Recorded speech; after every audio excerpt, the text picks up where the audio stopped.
ఏపీలో నకిలీ విత్తన మాఫియా రాజ్యమేలుతోంది. నాసి నకిలీ విత్తనాల బారిన పడి వేలాది మంది రైతులు కోట్ల రూపాయలు నష్టపోతున్నారు.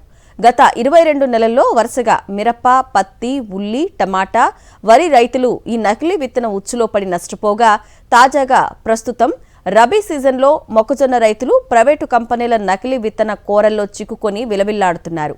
మరోవైపు మార్కెట్లో ధరలు లేక తీవ్రంగా నష్టపోతున్నారు. చంద్రబాబు అధికారంలోకి వచ్చిన తర్వాత విత్తన చట్టం అక్రమార్కులకు చుట్టంగా మారిపోయింది. జిల్లా స్థాయి టాస్క్ ఫోర్స్ కమిటీలు చేవలేని కమిటీలుగా తయారయ్యాయి. విత్తన కంపెనీల నుంచి నెలవారీ మామూళ్లకు అలవాటు పడిన విజిలెన్స్ అధికారులు చూసి చూడనట్టుగా వదిలేస్తున్నారు. అధికార పార్టీ నేతల కనుసన్నల్లో మొక్కుబడి తంతుగా తనిఖీలు నిర్వహిస్తున్నారే తప్ప తీసుకుంటున్న చర్యలు లేవు. 2 ఏళ్లలో నకిలీ విత్తనాల వల్ల దాదాపు 3 లక్షల ఎకరాల్లో పంటలు దెబ్బతినగా సుమారు 35,000 మంది రైతులు 1000 కోట్లకు పైగా పెట్టుబడి ఉత్పత్తి నష్టాలను చవిచూసినట్టుగా నిపుణులు అంచనా వేస్తున్నారు. ఇలా నష్టపోయిన రైతులకు ప్రభుత్వం తరఫున పరిహారం అన్న మాటే లేదు.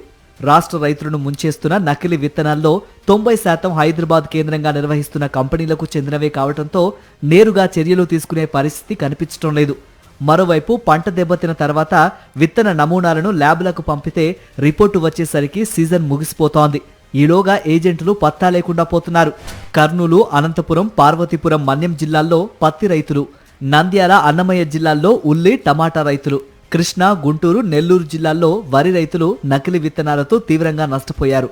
తాజాగా ప్రస్తుత రబీ సీజన్లో ఎన్టీఆర్, మార్కాపురం, మన్యం, వైఎస్ఆర్ జిల్లాల్లో వందలాది ఎకరాల్లో మొక్కజొన్న రైతులు నకిలీ విత్తన మాఫియా చేతిలో బలయ్యారు.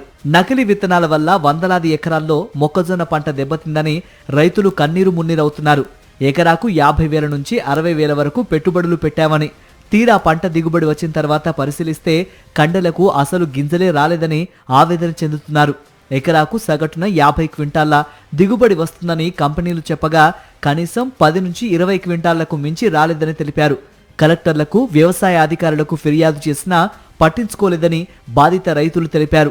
ప్రైవేటు విత్తన కంపెనీలపై ప్రభుత్వ పర్యవేక్షణ లేకపోవటం వల్లనే ఈ దుస్థితి ఏర్పడిందని ఆవేదన వ్యక్తం చేస్తున్నారు.